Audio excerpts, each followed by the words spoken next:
Beb, sama nek megan iki seneng tak tunggoni apa seneng tak tinggal ngalih ngono kuwi, Beb.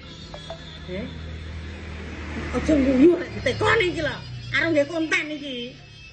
Seneng tak tunggoni apa seneng tak tinggal ngalih? Arep ngomong kok sulit. Ndak saurana. Ndak to. Lah awakmu ning mburiku lho. Wes to sing jujur ngono. Lek karo aku ki sing jujur. Sampeyan ki lek megan seneng tak tunggoni apa seneng tak tinggal ngalih? Jawaban. Pilih dhewe ya, Mas.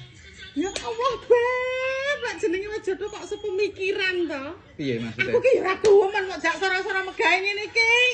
Demen kuwi aku ki nang omah turu lemah-lemah HP-an. Lah engko lek sentuk koyoki mok kekne aku ngono lho. Angko.